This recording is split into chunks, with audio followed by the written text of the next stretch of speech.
Hello everyone, जैसे ma'am की threading आप लोग देख रहे हैं, इनकी थ्रेडिंग बहुत ज़्यादा लंबी नहीं है, बहुत ही छोटी इनकी थ्रेडिंग है और लाइट भी है। तो इस थ्रेडिंग में मुझे कैसे शेप देना है, आज मैं आप लोग को बताऊंगी कि केवल 5 मिनट में थ्रेडिंग का शेप देना सीखें और हल्की और छोटी थ्रेडिंग में। तो सबसे पहले हमको क्या करना है, टेल्कम पाउडर लगा के सीजर से हमें कट करना है। सीजर से कट करते समय आप लोग को ध्यान देना है, बहुत ज़्यादा आपको डीपली नहीं कट करना है, क्योंकि ऑलरेडी इनकी थ्रेडिंग बहुत ही हल्की और जो है छोटी थ्रेडिंग है। जब आप छोटी थ्रेडिंग में शेप देने के लिए आप जो है ज़्यादा डीपली या जो है ज़्यादा एक्स्ट्रा हेयर निकाल देंगे, तो वहाँ पे क्या होगी, उनकी थ्रेडिंग बिल्कुल बेकार हो जाएगी और उसका शेप अच्छा बनेगा नहीं। तो हमें सबसे पहले कटिंग करने के बाद में हमको हल्का सा ऊपर से हमें जो हमारे हेयर्स हैं केवल वो क्लीन करना है, फिनिशिंग के लिए थोड़ा थोड़ा सा हेयर को हमको निकालना है। उसके साथ मुझे फोरहेड को अच्छे से क्लीन कर देना है। अगर आप बिगनर्स हैं तो सबसे पहले आप फोरहेड पे धागा चलाएं, क्योंकि आपकी प्रैक्टिस अच्छी हो जाए। तो हमें एक्स्ट्रा ही हेयर निकालना है, बहुत ज़्यादा हेयर को नहीं निकालना है। इस थ्रेडिंग में सभी लोग शेप देने से बहुत ज़्यादा थोड़ा-सा डरते हैं, अगर ज़रा-सा धागा इधर-उधर हो जाएगा, तो वहाँ पे क्या होगी, थ्रेडिंग बिल्कुल खराब हो जाएगी। क्योंकि थ्रेडिंग में बहुत ज़्यादा घनी भी थ्रेडिंग नहीं है और बहुत ज़्यादा लॉन्ग थ्रेडिंग नहीं है। अगर बगल से हमें ज़्यादा-सा हमारा थ्रेड, हल्का-सा थ्रेड का धागा हमें दब गया, तो क्या होगा, बगल से अगर थ्रेडिंग निकल जाएँगे, तो फिर एकदम बिल्कुल छोटी थ्रेडिंग लगेंगे। तो ये सारी बातों को आपको ध्यान देना। तो मुझे लगा कि चलो हम एक वीडियो इस टॉपिक पर बना देते हैं, क्योंकि जब हमारा सैलून होता है, जब हमारा जो है काम होता है, तो हर तरह के मेरे सैलून में हर तरह के क्लाइंट्स आते हैं जो कि मुझे थ्रेडिंग बनाना ही बनाना होता है।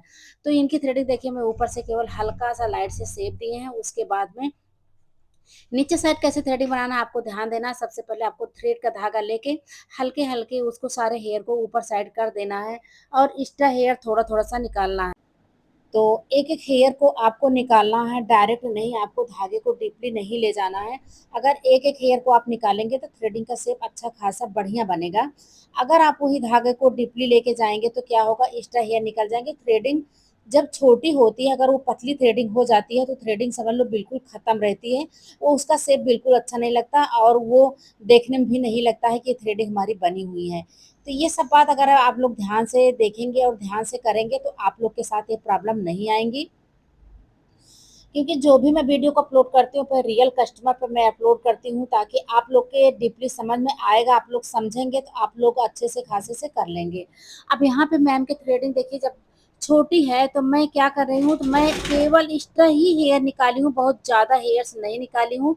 इसकी वजह से इनकी थ्रेडिंग का शेप अच्छा ही लगेगा। तो इसी तरीके से आपको निकालना, अगर कहीं से आपको लग रहा है कि हेयर एक्स्ट्रा दिख रहे हैं, तो एक-एक हेयर को उसको आपको निकालते जाना है।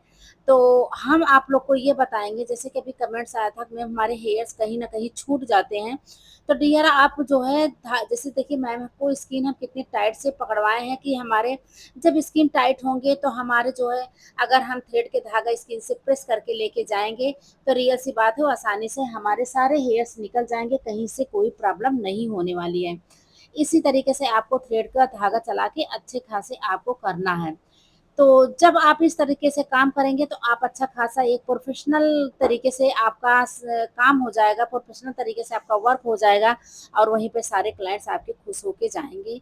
बीच की थ्रेडिंग आपको अच्छे से क्लीन कर देना है, क्योंकि यहाँ पे हेयर्स हमारे छोटे-छोटे होते हैं।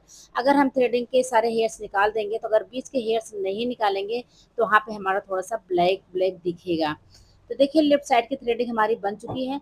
अब एक लेफ्ट की बात की है तो मुझे याद आ गया, किसी ने कमेंट किया था, मैम मैं लेफ्ट साइड से, मुझे थ्रेडिंग बनाने का लेफ्ट हाथ से बहुत ज़्यादा प्रॉब्लम होती है। तो डियर, जब आप लेफ्ट साइड से और राइट साइड से दोनों हाथ से थ्रेडिंग बनाती हैं तो आपको प्रॉब्लम नहीं होनी चाहिए। अभी आपका स्टार्टिंग होगा और आपकी उतनी अच्छी खासी प्रैक्टिस नहीं होगी, इसी से थोड़ा सा प्रॉब्लम होता है। बाकी आप लोग को बहुत आसान हो जाएगा, कब, जब आपकी अच्छी प्रैक्टिस हो जाएगी। तो आप अगर 2-3 थ्रेडिंग बनाएँगे तो वहाँ पे आप परफेक्ट थ्रेडिंग बनाने लगेंगी, उसमें टेंशन लेने की कोई ज़रूरत नहीं है। स्टार्टिंग में सभी के साथ होता है, कहीं राइट हाथ चलते हैं, कहीं लेफ्ट चलते हैं, ऐसे सबके साथ प्रॉब्लम होती है। लेफ्ट हाथ वैसे ही थोड़ा-सा वीक काम करता है, आप लोग को पता ही है। तो अगर आपकी जब प्रैक्टिस अच्छी होगी तो भी लगेगा मेरा जो है दोनों थ्रेडिंग परफेक्ट बनने लगी, चाहे वो राइट हाथ से बनाओ, चाहे वो लेफ्ट हाथ से बनाओ, कोई प्रॉब्लम आपको नहीं होने वाली है। तो अभी आपकी स्टार्टिंग होगी तो आप प्रैक्टिस करिए, आपको टेंशन लेने की कोई ज़रूरत नहीं है, आप आसानी से बना लेंगी, उसमें कोई टेंशन नहीं है। और उसके बाद में जैसे कि एक कमेंट्स और आता है कि मैम हमारे धागे बार-बार टूट जाते हैं, तो इस टॉपिक पर हमने वीडियो को डाला है, समझाया, आप लोग वहाँ पे जाके देख सकते हैं, क्योंकि हम लाइव वीडियो डाले हैं कि क्यों टूट जाती है। लेकिन अभी हम आपको बता दे भी देते हैं इस वीडियो में, जैसे कि आपको करना क्या है, धागे को बहुत ज़्यादा खींच के नहीं रखना, बहुत ज़्यादा टाइट नहीं रखना है। अगर आप ज़्यादा टाइट करके खींच के रखेंगे तो एक जो है वो फट से एक हेयर निकालेंगे और धागा फट से टूट जाएगा। तो आपको बहुत ज़्यादा टाइट नहीं रखना है, बहुत ज़्यादा जो है आपको लूज़ भी नहीं रखना है कि आपकी स्किन जो है कट जाए या धागे से हेयर्स ना निकले। तो आपको मीडियम में रखना है, बीच में रखना है, जैसे कि आपको बहुत ज़्यादा नहीं टाइट करना, बहुत ज़्यादा लूज़ नहीं करना, जिससे आपके थ्रेड के हेयर्स अच्छे से निकल जाएँ। तो इसी तरीके से करना है। तो ये कोई बहुत बड़ी बात नहीं, धागा है ही है, अगर आप हेयर्स को निकालेंगे, थ्रेडिंग करेंगे तो धागा तो है ना, धागा तो टूट ही सकता है ना, बीच-बीच में टूट जाएगा तो उसकी कोई प्रॉब्लम नहीं। वो धागा तो हम लोग से भी टूट जाता है। तो इसी तरीके से सारे आपको काम करना है। अगर आप जो है इसी तरीके से काम करेंगे तो आपका कहीं से कोई प्रॉब्लम नहीं होने वाली है। और इसी तरीके से आप लोग घर पे अपनी प्रैक्टिस करिए, या क्लाइंट्स आते हैं उन पे प्रैक्टिस करिए, या आप जहाँ पे सीख रहे हैं, जहाँ पे आपको सीखना है वहाँ पे आप जाइए, तो वहाँ पे आपको प्रैक्टिस करने का चांस मिले। क्योंकि कमेंट्स आते हैं, लोग बहुत सारे कमेंट्स करते हैं, मैम हम जहाँ पे सीखते हैं वहाँ पे वहाँ के ओनर हमको जो है प्रैक्टिस करने का नहीं देती हैं, तो ये गलत बात है। अगर आपकी प्रैक्टिस अच्छी नहीं होगी तो आप कहाँ पे जाके प्रैक्टिस करेंगे? आप सीखने के लिए वहाँ गए हैं तो प्रैक्टिस भी वहीं करेंगे ना। तो ये सारी बातों को आपको ध्यान में देना है। देखिए मैम की थ्रेडिंग बन चुकी है, फ्रंट के हेयर आपको निकालना है। जब ये फ्रंट के हेयर निकालना है तो आपको ध्यान देना है, धागे को स्किन से प्रेस करके लेके जाना है, फिर जहाँ पे हेयर्स आ जाते हैं वहाँ पे आपको धीरे से निकाल लेना है। तो ये सारी बातों को आपको ध्यान देना है। समझाना मेरा काम है, मैं बहुत अच्छे से आप लोग को डीपली समझाती हूँ, बट प्रैक्टिस भी जो करना वो आप लोग का काम है, वो प्रैक्टिस आप लोग को ही करना होगा।